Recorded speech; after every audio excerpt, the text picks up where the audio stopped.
Everyone, welcome to YSR academy. Myself Praveen. और आज के लेक्चर में हम लोग देख रहे हैं 10th स्टैंडर्ड का ज्योग्राफी का जो सेकंड चैप्टर है, that is location and extent, उसके बारे में पढ़ने वाले हैं। ठीक है, लास्ट चैप्टर में हम लोगों ने फील्ड विजिट के बारे में पढ़ा था। इस चैप्टर में इंडिया और ब्राजील, इन दोनों के बीच का लोकेशन का क्या कंपैरिजन है, एक्सटेंट का क्या कंपैरिजन है, इन दोनों के बीच की बेसिक जो चीजें हैं, हिस्टोरिकल बैकग्राउंड क्या है वगैरह वगैरह, वो सब हम लोग इस लेक्चर में पढ़ने वाले हैं। सो स्टार्ट करते हैं आज का लेक्चर, जिसका नाम है लोकेशन एंड एक्सटेंट। सबसे पहला आपको स्क्रीन पे दिख रहा होगा इंडिया का मैप है, ब्राजील का मैप है, दोनों के फ्लैग्स है। ठीक है, सो आपकी बुक के स्टार्टिंग में, मतलब इस चैप्टर के स्टार्टिंग में ही दोनों के मैप्स दिखाया है आपको। एक इंडिया का मैप दिखाया है और दूसरा ब्राजील का। ठीक है, नॉर्मली पूरे के पूरे ज्योग्राफी में आपको इंडिया और ब्राजील, ये दो कंट्रीज के बीच में जो कंपैरिजन है वही बताया है। ये दो कंट्रीज को कंपेयर किया गया है अलग अलग फैक्टर्स को लेकर के, जैसे कि लोकेशन को लेकर के, फिजियोग्राफी को लेकर के, क्लाइमेट को लेकर के, पॉपुलेशन को लेकर के, ह्यूमन सेटलमेंट को लेकर के, अर्बनाइजेशन को लेकर के, टूरिज्म को लेकर के, ट्रांसपोर्टेशन वगैरह वगैरह। ठीक है, सो इस लेसन से रियल आपका ज्योग्राफी स्टार्ट होता है, जहां से ज्यादातर क्वेश्चंस आते हैं आपके बोर्ड में। ठीक है, सो स्टार्ट करते हैं। इसके साथ ही साथ हम लोग देखेंगे कि जो भी इनके बेसिक फैक्टर्स है, जो भी बेसिक इंफॉर्मेशन दिया है वो तो पढ़ेंगे ही, साथ में हम लोग क्वेश्चंस भी देखने वाले हैं कि कौन कौन से क्वेश्चंस पूछे गए हैं और कौन कौन से क्वेश्चंस इंपॉर्टेंट है बोर्ड के लिए। ठीक है, सो उनको हम लोग बोलेंगे महा इंपॉर्टेंट क्वेश्चन, जो बहुत ज्यादा इंपॉर्टेंट क्वेश्चन है, जो कुछ प्रीवियस ईयर्स में पूछे गए हैं और कुछ आने के चांसेस है अगले ईयर्स में वगैरह। ठीक है, ऐसा। तो सबसे पहले स्टार्ट करते हैं इंडिया के बारे में पढ़ना, अपना प्यारा इंडिया। इंडिया के बारे में 3 स्पेशलिटी बताया है फर्स्ट पेज पे आपके चैप्टर के। ठीक है, सबसे पहला जो स्पेशलिटी है, it is second populace country, second populated country in the world.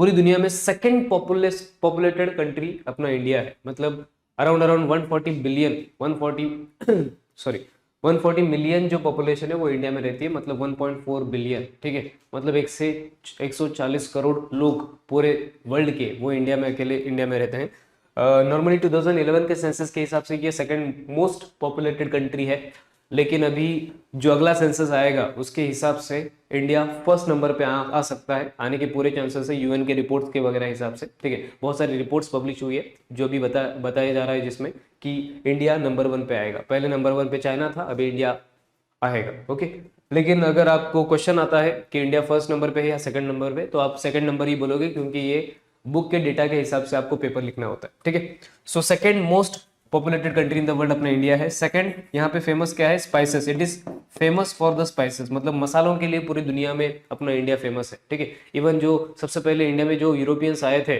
ठीक है, अलग अलग कंट्री के, जैसे ब्रिटिश हो गए, पुर्तगीज वगैरह वगैरह वगैरह, वो स्पाइसेस के लिए ही आए थे। ठीक है, क्योंकि वहाँ पे नॉर्मली ठंडा मौसम रहता है और वहाँ पे गर्म रहने के लिए उनको मीट वगैरह खाना पड़ता है, चिकन मटन वगैरह जो भी रहेगा। ठीक है, वो सब मीट बीफ वगैरह खाना पड़ता है, लेकिन उसको प्रिजर्व करने के लिए उनके पास स्पाइसेस की जरूरत होती थी। मतलब लंबे समय तक उसको टिकाने के लिए उस पर स्पाइसेस लगाया जाता था, और स्पाइसेस वहाँ पे उगते नहीं है, इसलिए वो इंडिया में आए थे। सो अलग अलग रीजंस, और भी बहुत सारे रीजंस थे, लेकिन one of the most important reason that was spices. ठीक है, सो स्पाइसेस के लिए पूरा इंडिया पहले से फेमस है पूरी दुनिया में। ऑलमोस्ट बहुत सारी कंट्रीज को, ऑलमोस्ट हाफ वर्ल्ड को हम लोग स्पाइसेस एक्सपोर्ट करते हैं। So that is one of the important thing to note about India.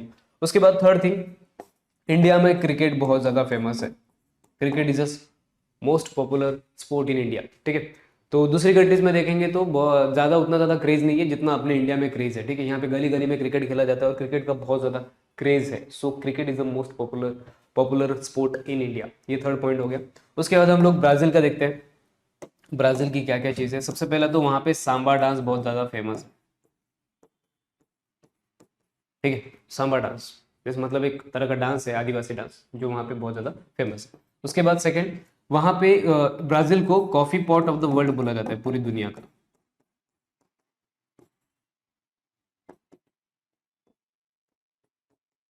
पूरी दुनिया का कॉफ़ी पॉट बोला जाता है क्योंकि पूरी दुनिया का सबसे ज़्यादा कॉफ़ी का जो प्रोडक्शन होता है वो सिर्फ और सिर्फ ब्राज़ील से होता है। ठीक है, उसके बाद थर्ड थिंग, यहाँ पे फुटबॉल नाम का जो स्पोर्ट है वो ज़्यादा फेमस है।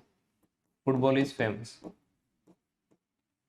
ठीक है, तो हम लोगों ने दोनों कंट्रीज के बारे में बेसिक जानकारी ले ली। इंडिया के बारे में क्या लिया? सबसे पहले तो इंडिया का फ्लैग, ठीक है, वो तो सबको पता ही होगा। ब्राजील का थोड़ा सा फ्लैग देख लिया, उसका मैप देख लिया। ठीक है, उसके बाद उनकी बेसिक चीज़ें क्या है? India second most populated country है पूरी दुनिया में। उसके बाद इंडिया में स्पाइसेस इंडिया स्पाइसेस के लिए फेमस है, क्रिकेट के लिए फेमस है, और ब्राजील एक तो सांबा डांस के लिए फेमस है और दूसरा अपना फुटबॉल के लिए फेमस है, और उसको coffee pot of the world बोला जाता है। ठीक है, तो आगे चलते हैं। सबसे पहले इंडिया को थोड़ा सा डिटेल में देखते हैं। सबसे पहला इंडिया का नेम जो है, ठीक है, इंडिया को ऑफिशियली कैसे लिखा जाता है वो देखेंगे।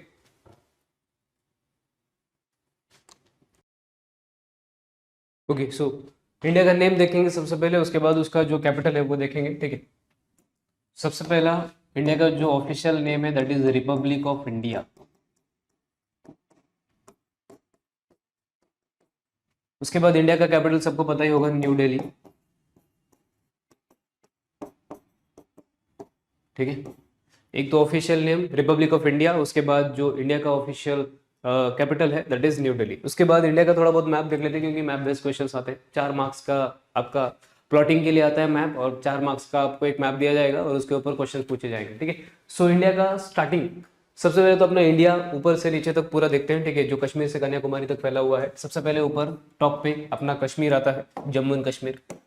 ठीक है, इसको भी 2 हिस्सों में डिवाइड किया गया है, एक लद्दाख है और दूसरा जम्मू कश्मीर, 2 यूनियन टेरिटरीज में डिवाइड किया गया है। उसके बाद हिमाचल प्रदेश, उसके बाद पंजाब, और पंजाब के नीचे हरियाणा, यहाँ पे उत्तराखंड है, यहाँ पे उत्तर प्रदेश, बिहार, वेस्ट बंगाल, झारखंड, उड़ीसा। ठीक है, इधर वेस्ट साइड में आएंगे तो वेस्ट साइड में सबसे पहले राजस्थान आता है, उसके बाद गुजरात, उसके बाद मिडिल में मध्य प्रदेश, देन महाराष्ट्र, महाराष्ट्र के नीचे छोटू सा गोवा। ठीक है, उसके बाद महाराष्ट्र के जस्ट बाजू में तेलंगाना है, आंध्र प्रदेश है, तेलंगाना आंध्र प्रदेश एक दूसरे से सटे हुए हैं, बॉर्डर पे है। उड़ीसा के जस्ट बाजू में छत्तीसगढ़ है। ठीक है, उसके बाद नीचे आएंगे तो तमिलनाडु, केरला, कर्नाटका। ठीक है, ये तीनों एक साइड में है। तो ये टॉप टू बॉटम ऐसा इंडिया फैला हुआ है। और नॉर्थ ईस्ट में जाएंगे तो नॉर्थ ईस्ट में अपना सबसे पहले तो सिक्किम आता है। सिक्किम के ऊपर क्वेश्चन पूछा गया है बोर्ड में पहले भी। ठीक है, सिक्किम का लोकेशन। उसके बाद आसाम आता है, उसके बाद अरुणाचल प्रदेश, मेघालय, उसके बाद यहाँ पे नागालैंड, मणिपुर, मिजोरम और त्रिपुरा। ठीक है, ये 7 सिस्टर्स बोला जाता है इनको। ठीक है, ऐसा। सो ये था इंडिया का बेसिक आउटलाइन। ठीक है, उसके बाद देखते हैं आगे इंडिया के जो बॉर्डर्स है।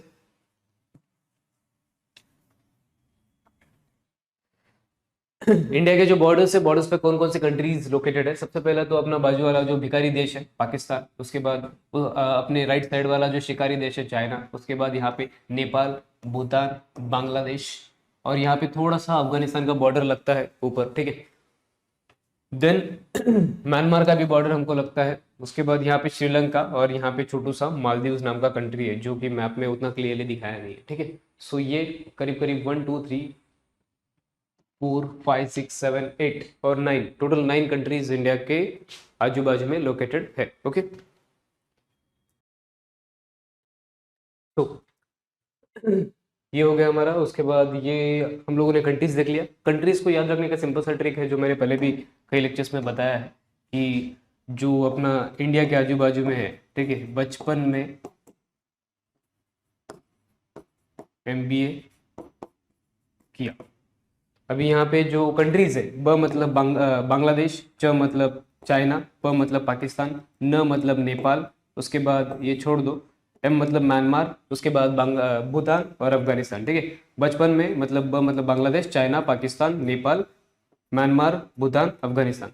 ये टोटल लैंड बॉर्डर पे जो भी कंट्रीज है उनका ट्रिक है। ठीक है, बाकी ये छोटे मोटे आपको याद रह जाएंगे, एक मालदीव है और दूसरा श्रीलंका। ठीक है, उसके बाद इंडिया के आजू बाजू में आइलैंड्स कौन कौन से वो भी इंपॉर्टेंट है। तो यहाँ पे अंडमान निकोबार आइलैंड्स लोकेटेड है, तो वो याद रखना, उसके ऊपर भी क्वेश्चन पूछे जाते हैं। और यहाँ पे लक्षद्वीप आइलैंड्स है। ठीक है, तो इंडिया का जो भी हम लोगों ने आइलैंड्स वगैरह देख लिया। उसके बाद छोटे मोटे और भी आइलैंड्स है, जैसे कि यहाँ पे दीव है, दमन है, दीव दमन आइलैंड बोला जाता है उनको। ठीक है, ऐसा।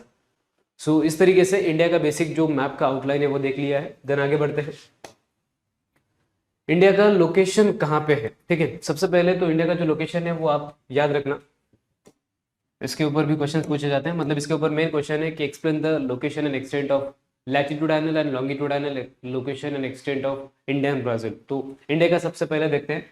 इंडिया का जो लोकेशन है, अभी सबसे पहले सपोज करो ये छोटा सा अर्थ है। ठीक है, अपना गोलू सा छोटू सा अर्थ, अर्थ के बीचों बीच से एक लाइन गुजरता है जिसको बोलते हैं इक्वेटर। ठीक है, अर्थ के बीचों बीच से जो लाइन गुजरेगा that is called is equator. ऐसा, ये सपोज करो इक्वेटर है। अभी इस इक्वेटर की वजह से पूरे अर्थ को 2 हिस्सों में डिवाइड किया जाता है। सबसे ऊपर वाला जो हिस्सा है उसको क्या बोलते हैं, नॉर्दर्न हेमिस्फीयर।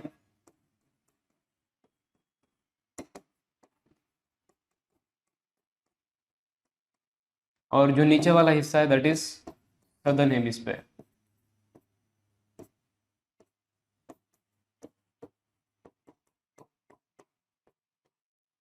ठीक है।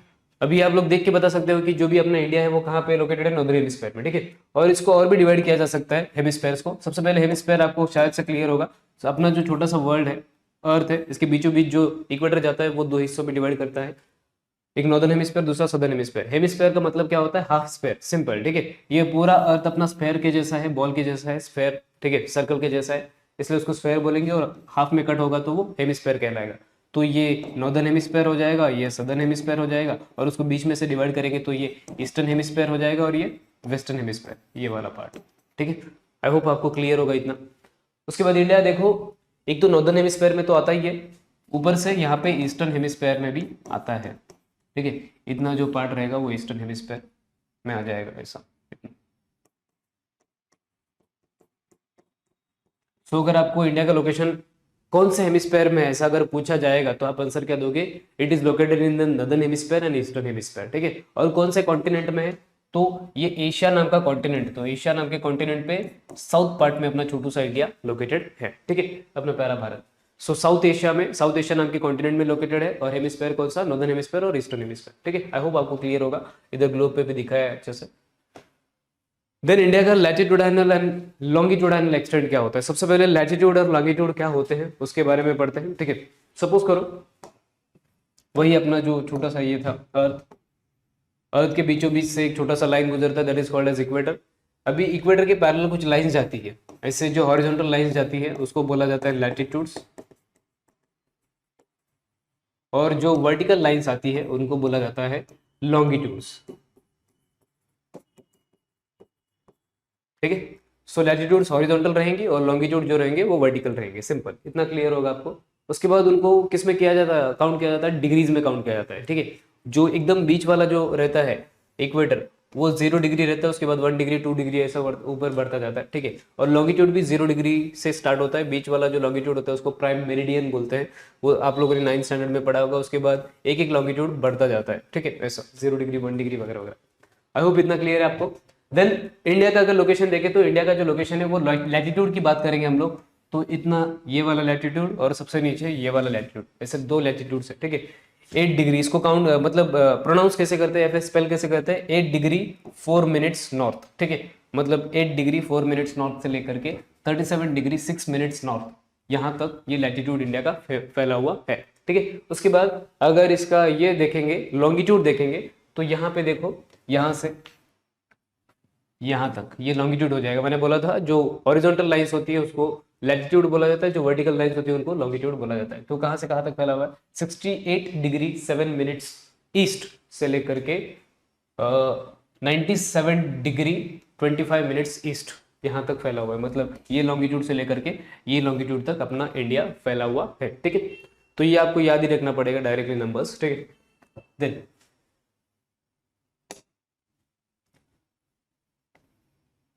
उसके बाद आते हैं ब्राजील पे। ब्राजील का सबसे पहला जो नाम है उसको भी ऐसे ही इंडिया के जैसे ही पुकारा जाता है, Republic of Brazil.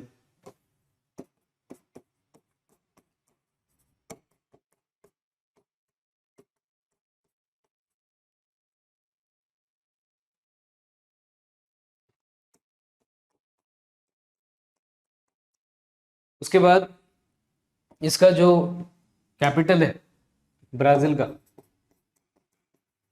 That is Brasilia,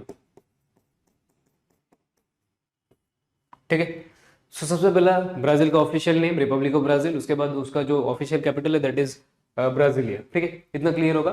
then simple आगे हम लोग अगर लोकेशन एक्सटेंड देखेंगे इसका मतलब वो भी लैटिट्यूड्स और लॉन्गिट्यूड्स वगैरह देखेंगे तो क्या हो जाएगा, यहाँ पे पहले से लिख के रखा है कि यहाँ से जो भी हॉरिजॉन्टल लाइन रहेगा उसको लैटिट्यूड बोलेंगे, जो वर्टिकल लाइन रहेगा वो लॉन्गिट्यूड हो जाएगा। सो इसका थोड़ा सा लोकेशन बड़ा है बिकॉज ये इंडिया से बहुत ज़्यादा एरिया में बड़ा है, ठीक है। सो 33 डिग्री इसका जो लैटिट्यूड है, 33 डिग्री 44 मिनट्स 32 सेकेंड्स, मतलब अगर उसके ऊपर एक डॉट एक डैश रहा तो उसको मिनट्स बोलते हैं, दो डैश रहे तो उसको सेकेंड्स बोलते हैं, ठीक है। 33 डिग्री 44 मिनट्स 32 सेकेंड्स साउथ से लेकर के 16 minutes 16 degree 20 minutes north, sorry एक मिनट यहाँ पे थोड़ा सा correction, 5 degree 16 minutes 20 seconds north, ऐसा है टोटल, ठीक है। 5 डिग्री 16 मिनट्स 20 सेकेंड्स नॉर्थ। मैंने देखा बोला था एक डैश रहेगा तो उसको मिनट बोलते हैं, 2 डैश रहेंगे तो उसको क्या बोलते हैं, सेकेंड्स। ठीक है, तो ये लैटिट्यूड हो गया 33 डिग्री 44 मिनट्स 32 सेकेंड्स साउथ से लेकर के 5 डिग्री 16 मिनट्स 22 सेकेंड्स नॉर्थ। ठीक है, और अगर इसकी बात करेंगे हम लोग अपना जो लॉन्गिट्यूड है जो वर्टिकल रहता है, ठीक है, यहाँ से लेके यहाँ तक जितना भी लॉन्गिट्यूड के एरिया में वो ब्राजील लोकेटेड है उसकी बात करेंगे तो 34 डिग्री 47 मिनट्स 30 सेकेंड्स वेस्ट इधर। ठीक है, और वहां पे क्या है 73 डिग्री 59 मिनट्स 32 सेकेंड्स ईस्ट, ऐसा उसका लोकेशन है। ठीक है,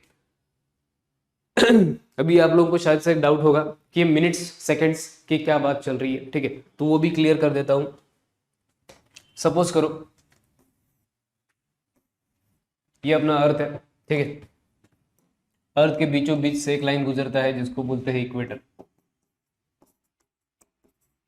ठीक है, जो भी हॉरिजॉन्टल लाइंस रहेंगे उनको क्या बोला जाएगा, लैटिट्यूड्स, और जो भी वर्टिकल लाइंस रहेंगी उनको क्या बोला जाएगा, लॉन्गिट्यूड्स। तो सबसे बीच से एक लॉन्गिट्यूड गुजरता है that is called as prime meridian, जिसका डिग्री होता है 0 डिग्री। ठीक है, उसके बाद ऐसे दूसरा होता है, उसके बाद तीसरा, उसके बाद चौथा, उसके बाद पांचवा, उसके बाद छठवा, ऐसे बहुत सारे जो लाइंस होते हैं वो पूरे वर्ल्ड के मैप पे ड्रॉ किए जाते हैं ताकि टाइम जोन्स बनाने में आसानी हो। ठीक है, सो 0 डिग्री से 1 डिग्री, सपोज करो 0 डिग्री पे अपना इंग्लैंड नाम का छोटा सा कंट्री, हाँ सपोज करना क्या वो रियल में है, इंग्लैंड नाम का कंट्री 0 डिग्री पे लोकेटेड है। इंग्लैंड नाम के ग्रीनविच नाम की सिटी से वो लॉन्गिट्यूड 0 डिग्री लॉन्गिट्यूड गुजरता है, तो वहां पे 0 डिग्री है और उसके जिस बाजू में 1 डिग्री वाला लाइन है। ठीक है, तो 0 डिग्री पे सपोज करो 12 बजे हैं आफ्टरनून के, 12 PM हो गए। ठीक है, और 0 डिग्री से थोड़ा सा आगे जाएंगे तो 1 डिग्री पे सपोज करो एक छोटा सा कोई तो देश लोकेटेड है,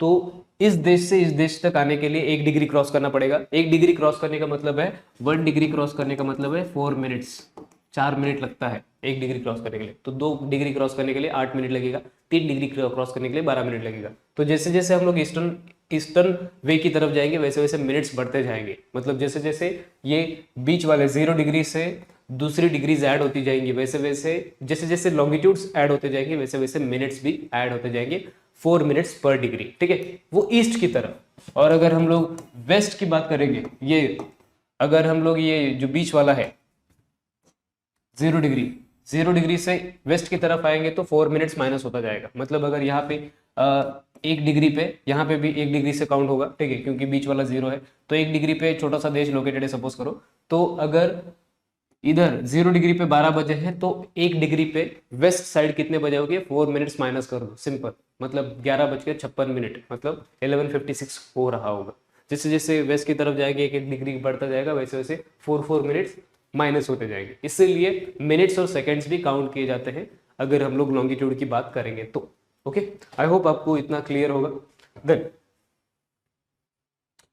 इंडिया जो ब्राजील है अपना, ठीक है, ब्राजील का कॉन्टिनेंट कौन सा है, तो ये 7 कॉन्टिनेंट्स में से ये जो साउथ अमेरिका का कॉन्टिनेंट है, साउथ अमेरिका। ठीक है, सबसे पहले तो ये एशिया है, ये यूरोप है, उसके बाद ये अफ्रीका है, इसके बाद ये नॉर्थ अमेरिका है, और ये साउथ अमेरिका, और ये ऑस्ट्रेलिया, और एकदम नीचे छोटू सा कॉन्टिनेंट है जो दिख नहीं रहा है आपको, दैट इज अंटार्कटिका। ठीक है, सो अगर आपको क्वेश्चन पूछा जाए कि अपना जो ये है ब्राजील का लोकेशन क्या है, तो साउथ अमेरिका कॉन्टिनेंट के नॉर्दर्न पार्ट में, मतलब साउथ अमेरिका कॉन्टिनेंट के नॉर्दर्न पार्ट में अपना ब्राजील जो है वो लोकेटेड है। ठीक है, कौन से हेमिस्फेयर में आता है, अगर ये क्वेश्चन पूछा तो क्या आंसर दोगे, तो सिंपल सा आंसर रहेगा अपना जो ब्राजील है। ठीक है, ब्राजील के नॉर्दर्न पार्ट से इक्वेटर गुजरता है।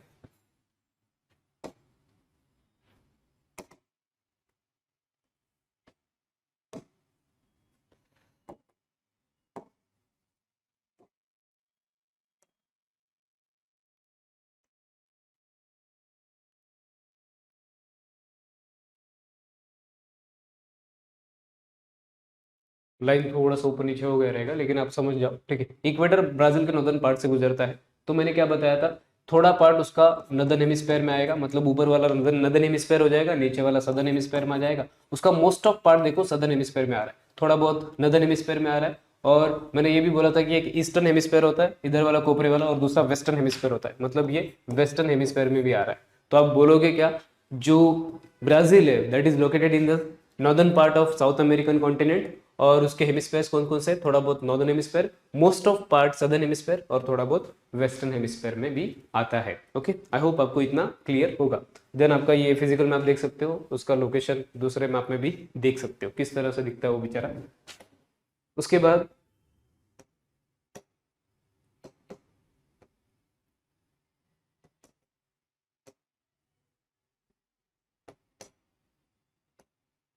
लोकेशन वगैरह हो गया हमारा। हिस्टोरिकल बैकग्राउंड, ठीक है, जो हिस्टोरिकल बैकग्राउंड है दोनों कंट्रीज का वो देखते हैं। सबसे पहले इंडिया का बैकग्राउंड देखते हैं हिस्टोरिकल जो है। इंडिया का सबसे पहला पॉइंट, इसके ऊपर भी क्वेश्चन है, ठीक है, हिस्टोरिकल बैकग्राउंड ऑफ इंडिया, इसके ऊपर प्रीवियस ईयर में क्वेश्चन आ गया है, आया था, ठीक है, बोर्ड के पेपर में। सो ये थोड़ा इंपॉर्टेंट हो जाएगा। इंडिया का 1.5 सेंचुरी के लिए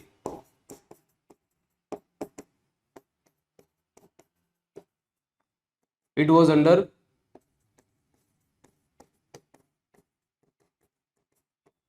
ब्रिटिश रूल, ठीक है।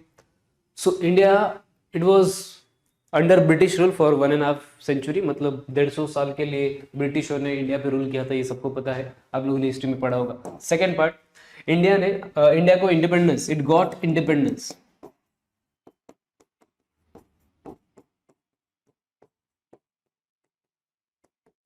इन 1947, ठीक है, इट गॉट इंडिपेंडेंस इन 1947, 15 अगस्त 1947 को इंडिया को इंडिपेंडेंस मिला था, इतना आपको पता होगा। उसके बाद थर्ड जो चीज जो इंपॉर्टेंट है, India faced 3 Wars after independence, ठीक है। जो सबसे पहला वॉर हुआ था दैट वाज इन 1962, चाइना के साथ हुआ था। उसके बाद सेकेंड वॉर 1965 किसके साथ हुआ था, पाकिस्तान के साथ, ठीक है, इंडिया और चाइना के, चाइना वर्सेस इंडिया, ये फर्स्ट वॉर हुआ था। उसके बाद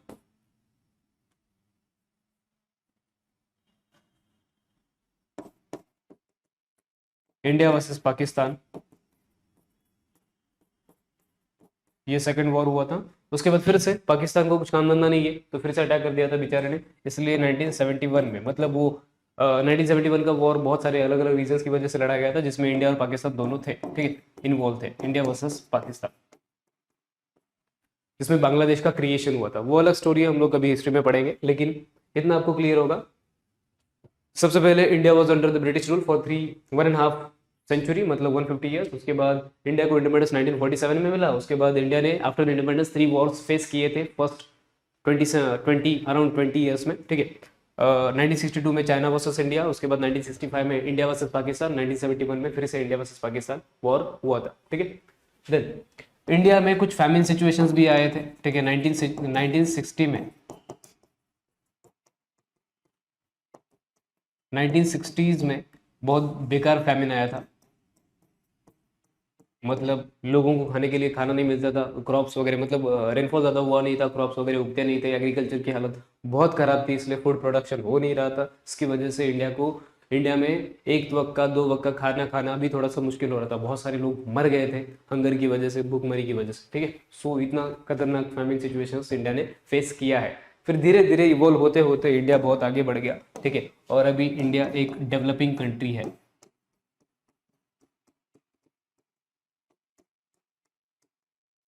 सेकेंड थिंग, इंडिया को यंग नेशन बोला जाता है बिकॉज इंडिया में अभी largest number of young people है, मतलब पूरी दुनिया में सबसे ज्यादा अगर किसी देश के पास यंग पीपल है 15 टू 49 के एज की कैटेगरी वाले, तो वो सबसे ज्यादा इंडिया में है, मतलब यंग लोगों का पॉपुलेशन बहुत ज्यादा है, इसलिए इंडिया को यंग नेशन ऐसा बोला जाता है, ठीक है।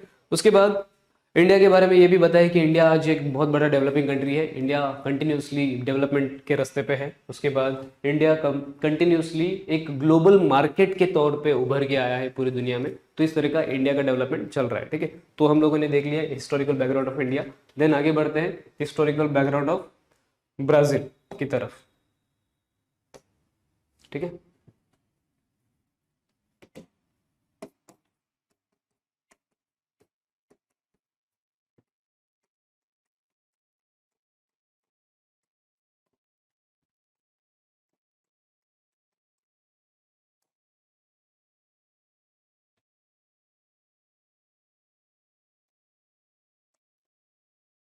अभी ब्राजील का हिस्टोरिकल बैकग्राउंड देखेंगे तो ब्राजील के हिस्टोरिकल बैकग्राउंड में सबसे पहले तो Brazil was under Portuguese rule. Portuguese rule for 3 centuries, मतलब करीब करीब 300 सालों तक वो पोर्तुगीज रूल के अंडर था, ठीक है। उसके बाद सेकेंड चीज, उसको इंडिपेंडेंस कब मिला? 1822 में। 1822 में it got independence.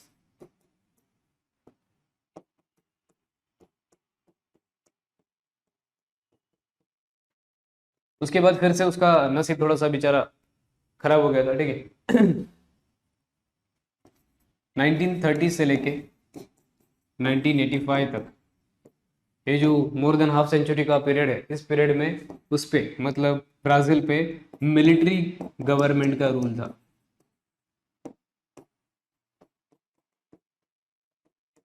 Military government का रूल मतलब क्या होता है? अगर किसी देश की जो गवर्नमेंट है उसको टपली मार के निकाल दिया जाता है और उस देश का जो आर्मी रहता है वो आर्मी ही पूरे देश को रूल करता है, तो उसको बोलते हैं मिलिट्री गवर्नमेंट, ठीक है। मतलब जो प्रॉपर गवर्नमेंट रहता है, जो पॉलिटिकल एग्जीक्यूटिव रहते हैं, प्राइम मिनिस्टर, प्रेसिडेंट वगैरह, उनको हकल दिया जाता है कुर्सी से और डायरेक्टली आर्मी वाले ही पूरा देश संभालते हैं, उसको बोलते हैं मिलिट्री गवर्नमेंट। और ये मिलिट्री गवर्नमेंट बहुत खतरनाक रहता है जो कि इन्होंने सहा है, ठीक है।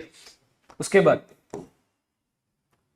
एक हो गया कि 3 सेंचुरीज के लिए उन्होंने अपना पुर्तगीजों का रूल सहन किया, उसके बाद उनको इंडिपेंडेंस मिला, फिर भी वो ज़्यादा देर तक टिका नहीं। उसके बाद वहाँ पे मिलिट्री गवर्नमेंट इस्टेब्लिश हुई जिन्होंने बहुत सालों तक रूल किया, ठीक है, बहुत खतरनाक तरीके से।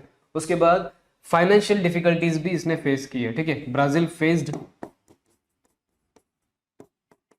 Financial difficulties.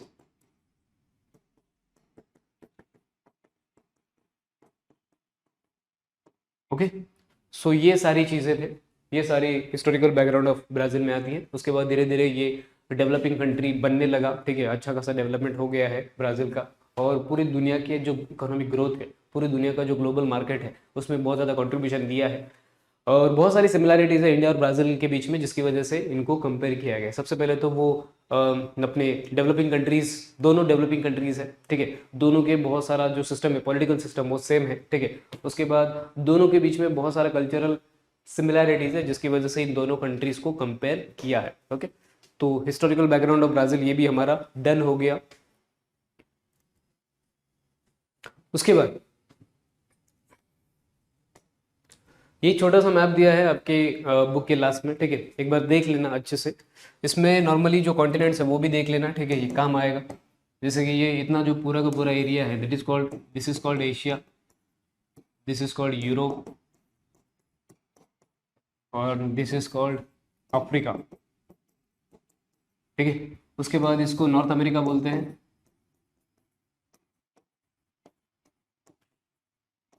And this is south America,